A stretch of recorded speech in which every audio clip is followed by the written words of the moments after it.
வணக்கம். டொனால்ட் ட்ரம்பின் புதிய காசா திட்டம் பத்தி ஒரு ஆச்சரியமான திருப்பத்தோட ஆரம்பிக்கலாம்னு நினைக்கிறேன். இந்தியா இந்த திட்டத்திற்கு முழு ஆதரவு அளிப்பதாக பிரதமர் மோடி அறிவிச்சிருக்காரு. இது பிரதமரோட அதிகாரப்பூர்வ இணையதளம் அப்புறம் ட்விட்டர் பதிவுகள் மூலமா கூட உறுதி செய்யப்பட்டிருக்கு. ட்ரம்ப் தொடர்ந்து இந்தியா மேல சில வர்த்தக தடைகள் எல்லாம் விதிச்சிட்டு வர்ற ஒரு சூழல்ல இந்த திடீர் ஆதரவு உண்மையிலே கொஞ்சம் யோசிக்க வைக்குது. இது சர்வதேச அரசியல் அரங்கில் பல கேள்விகள் எழுப்பியிருக்கு. குறிப்பா எப்படி சொல்றது, இந்தியாவோட நீண்ட கால பாலஸ்தீன ஆதரவு நிலைப்பாடு இருக்கே, அதுல இருந்து இது கொஞ்சம் வித்தியாசமா தெரியுது. ட்ரம்ப் நிர்வாகத்தோட சில நடவடிக்கைகள் இந்தியாவுக்கு சாதகமா இல்லாத நிலையிலும் கூட இந்த குறிப்பிட்ட காசா திட்டம் தொடர்பான ஆதரவு முக்கியத்துவம் பெறுது. இந்த ஆதரவு ஏன் இவ்ளோ ஆச்சரியமா இருக்குன்னு நீங்க சொல்றீங்க? ஏன்னா வழக்கமா இந்தியா பாலஸ்தீன பிரச்சனையில ஒரு மாதிரி நடுநிலையா இல்லனா பாலஸ்தீன ஆதரவு நிலைப்பாட்டை எடுக்கும் இல்லையா? ஆமா, அதுதான் வழக்கம். ஆனா இப்போ ட்ரம்ப் முன்மொழியிற பாக்குறதுக்கு இஸ்ரேலுக்கு ரொம்ப சாதகமா தெரியுற ஒரு திட்டத்துக்கு நேரடியா ஆதரவு சொல்றது ஒரு புதிய திருப்பம் தான். பயங்கரவாத எதிர்ப்பு நடவடிக்கைகள்ல இஸ்ரேலோட ஒத்துழைப்பு அமெரிக்காவோட உறவை வலுப்படுத்திக்கிற ஒரு முயற்சியா இருக்கலாம். ஆனாலும் இந்தியாவோட அந்த பாரம்பரிய நிலைப்பாட்டிலிருந்து இது மாறுபடுறதுனால உள்நாட்டிலையும் சரி சர்வதேச அளவிலையும் சரி இது எப்படி பார்க்கப்படுங்கிறது ரொம்ப முக்கியம். அப்போ உங்களுக்கு நினைவு இருக்கும்னு நினைக்கிறேன், இஸ்ரேல் காசா மோதல் பல மாசமா தொடர்ந்துகிட்டு இருக்கு. காசாவுல மிகப்பெரிய மனித பேரழிவுகள், உள்கட்டமைப்பு சேதங்கள் எல்லாம் ஏற்பட்டிருக்கு. அதே நேரம் ஹமாஸ் அமைப்பு இஸ்ரேலிய பணைய கைதிகளை இன்னும் விடுவிக்கல. இந்த சூழல்ல தான் ட்ரம்ப் இந்த 20 அம்ச திட்டத்தை முன்வைக்கலாம். இது மேலோட்டமா பார்க்க ஒரு சமாதான முயற்சி மாதிரி தெரியலாம். இதன் ஒவ்வொரு அம்சத்தையும் அதன் பின் விளைவுகளையும் நாம கவனமா ஆராயணும். ட்ரம்பின் இந்த முயற்சி மத்திய கிழக்குல ஒரு புதிய அத்தியாயத்தை தொடங்குமா, இல்ல ஏற்கனவே பதட்டமா இருக்கிற சூழலை மேலும் சிக்கலாக்குமா? அதுதான் இப்போதைய கேள்வி. உலகத் தலைவர்கள் பலர், நம்ம பிரதமர் மோடி, பாகிஸ்தான் பிரதமர் ஷாபாஸ் ஷெரீப் உட்பட ட்ரம்போட இந்த முயற்சியை வரவேற்பதாக செய்திகள் வருது. இதுவே ஒரு சுவாரஸ்யமான விஷயம். மோடியோட ட்வீட்டுக்கு கீழே ஒருவர் ஒரு தலை காதல் அப்படின்னு கொஞ்சம் நகைச்சுவையா கமெண்ட் செஞ்சிருந்ததையும் பார்க்க முடிஞ்சது. ஒருவேளை அது சிலரோட மனநிலையை காட்டுதோ என்னவோ. திட்டத்தோட மைய அம்சங்களை பார்ப்போம். இது பல கட்டங்களாக பிரிக்கப்பட்டிருக்கு. முக்கியமா இது ஒரு படிப்படியான போர் நிறுத்தத்தையும் படைகள் விலக்கலையும் முன்வைக்குது. அதாவது ஹமாஸ் பணைய கைதிகளை விடுவிக்கணும், தாக்குதல்களை முழுமையா நிறுத்தணும். அப்படி செஞ்சா இஸ்ரேலிய பாதுகாப்பு படைகள், அதாவது IDF படிப்படியா பின்வாங்கணும். எங்கிருந்து பின்வாங்கணும்? இந்த ஆதாரங்கள் சொல்றபடி அவங்க இப்போ இருக்கிற நீலக்கோடு பகுதியிலிருந்து மஞ்சள் கோட்டிற்கும் அப்புறம் சிவப்பு கோட்டிற்கும் பின்வாங்கி கடைசியா முழுமையாக காசாவை விட்டு வெளியேறணும். இந்த கோடுகள் எல்லாம் காசாவுக்குள்ள வெவ்வேறு நிலைகளை குறிக்குது. ஆனா இதுல இஸ்ரேலின் பாதுகாப்புக்கு என்ன மாதிரியான உத்தரவாதங்கள் கொடுக்கப்பட்டிருக்கு? அதுதான் இந்த திட்டத்தோட மிக முக்கியமான அதே சமயம் சர்ச்சைக்குரிய அம்சம். ஒரு பாதுகாப்பு இடையக மண்டலம், அதாவது செக்யூரிட்டி பஃபர் ஜோன் உருவாக்கப்படும் திட்டம் சொல்லுது. சரி, அது எங்க உருவாக்கப்படும் தெரியுமா? காசா நிலப்பரப்புக்கு உள்ள. என்னது, காசாவுக்கு உள்ளயா? இஸ்ரேல் எல்லைக்குள்ள இல்லையா? இல்ல, முற்றிலும் காசாவோட நிலப்பரப்புக்குள்ளதான். இதுதான் இங்க அதிர்ச்சியான விஷயம். அப்படியா?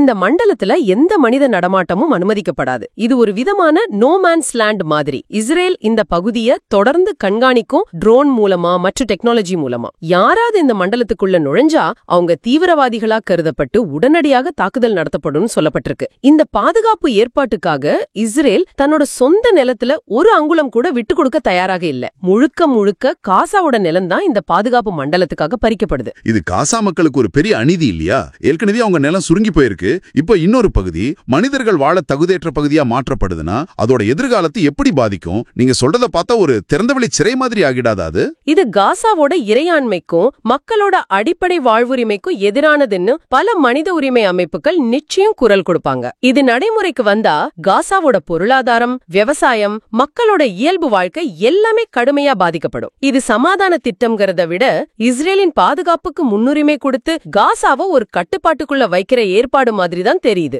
இஸ்ரேல் தன்னோட பாதுகாப்புக்கு அச்சுறுத்தல்னு எதை நினைக்குதோ அதை சரி செய்ய எந்த எல்லைக்கும் போகுங்கிறத இது மறுபடியும் காட்டுது. ஆனா இஸ்ரேல் பிரதமர் பெஞ்சமின் நெதன்யாகு அவர் இந்த திட்டத்தை முழுசா ஏத்துக்கிட்டாரா? ஏன்னா அவருக்கு ஹமாஸ முழுமையா அழிக்கணுங்கிற எண்ணம் இருக்கிறதா செய்திகள் வருது. மிக சரியான கேள்வி. நெதன்யாகு மேலோட்டமா ட்ரம்போட முயற்சிக்கு ஒத்துழைக்கிற மாதிரி தெரியலாம். ஆனா ட்ரம்ப் கூட நடந்த சந்திப்புல அவர் ஒரு கடுமையான நிபந்தனையை வச்சிருக்காரு. ஹமாஸ் இந்த திட்டத்தை நிராகரிச்சா அல்லது ஏத்துக்கிற மாதிரி நடிச்சு எங்களை ஏமாற்ற நினைச்சா இஸ்ரேல் இந்த பணியை தானே தனித்து நின்று முடிக்கும். அதாவது Israel will finish the job by itself. அப்போ இந்த திட்டம் அமைதிக்கு ஒரு உண்மையான வாய்ப்பா?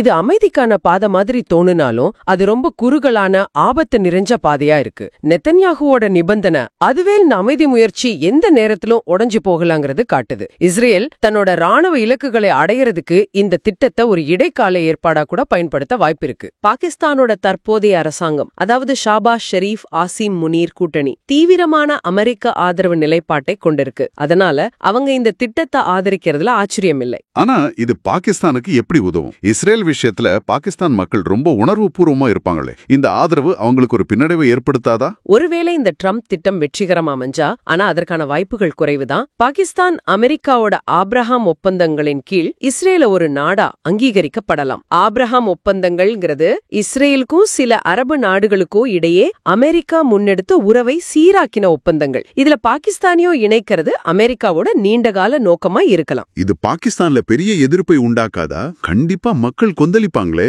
நிச்சயமா உண்டாக்கும். இதுதான் பாகிஸ்தான் அரசாங்கம் எதிர்கொள்ள போகிற மிகப்பெரிய ஆபத்து. பாகிஸ்தான் மக்கள் பொதுவா இஸ்ரேலுக்கு மிக கடுமையான எதிர்ப்பை கொண்டவங்க. பாலஸ்தீன மக்களுக்காக பெரிய போராட்டங்கள் நடத்துவாங்க. இஸ்ரேல், அமெரிக்கா, சில சமயம் இந்திய கொடிகள் கூட பாகிஸ்தான்ல போராட்டங்கள்ல எரிக்கப்படுறது சகஜம். இப்படிப்பட்ட நாட்டுல அரசாங்கம் இஸ்ரேல் அங்கீகரிக்கிற நிலைமை ஏற்பட்டா என்னாகும்? இந்த ட்ரம்ப் திட்டம் ஒருவேளை தோல்வி அடைஞ்சா கடந்த கால அனுபவங்கள் படி இதுக்கு தான் அதிக வாய்ப்பு இருக்கு. அல்லது இஸ்ரேல் முழு காசாவையும் ராணுவ ரீதியா கைப்பற்றினா அப்போ பாகிஸ்தான் அரசாங்கம் பயங்கர இக்கட்டான நிலைக்கு தள்ளப்படும். நீங்க காசாவை இஸ்ரேலுக்கு வித்துட்டீங்களா அப்படின்னு மக்கள் கோஷமிட ஆரம்பிப்பாங்க. உள்நாட்டுல மிகப்பெரிய அரசியல் கொந்தளிப்பு ஏற்படலாம். ராணுவம் தலையிட்டு போராட்டங்களை அடக்க முயற்சிக்கலாம். ஆனா அது நிலைமையை இன்னும் மோசமாக்கலாம். இந்த ஷெரீப் முனீர் அரசாங்கம் அமெரிக்க ஆதரவு நிலைப்பாட்டை எடுத்தாலும் பாகிஸ்தான் மக்களின் மனநிலை பெரும்பாலும் அதுக்கு எதிரா இருக்கு. இந்த முரண்பாடுதான் உங்களுக்கு மிகப்பெரிய சவால். இதுக்கு முன்னாடியும் பல அமைதி முயற்சிகள் நடந்திருக்கு.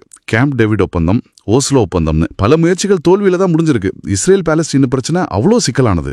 ஆமா, அப்படி இருக்கும்போது ட்ரம்ப் ஏன் இப்போ இந்த முயற்சி எடுக்கிறார்? அவருக்கு இதுல வெற்றி கிடைக்கணும் நம்பிக்கை இருக்கா, இல்ல வேற ஏதாவது கணக்கு இருக்கா? தன்னை ஒரு சமாதான தூதனா, ஒரு டீல் மேக்கரா காட்டிக்கொள்ள இது ஒரு வாய்ப்பா பார்க்கலாம். வரப்போற அமெரிக்க தேர்தல்ல கூட இது அவருக்கு உதவலாம். ஒருவேளை இந்த திட்டம் தோல்வி அடைஞ்சா கூட நான் முயற்சி செஞ்சேன், ஆனா மற்றவர்கள் ஒத்துழைக்கவில்லைன்னு சொல்லி பழைய ஹமாஸ் மேலேயோ அல்லது வேறு யார் மேலேயோ போட்டுட்டு தன்னோட இமேஜ காப்பாத்திக்க நினைக்கலாம். இந்த திட்டத்தை முன்வைக்கிறதால அவருக்கு சர்வதேச அளவுல பெரிய கவனம் கிடைக்குது. இந்த விளையாட்டோட உண்மையான எதிர்மறை விளைவுகளை சந்திக்க போறது பெரும்பாலும் பாகிஸ்தானா தான் இருக்கும்னு இந்த ஆதாரங்கள் எச்சரிக்கிற மாதிரி தெரியுது.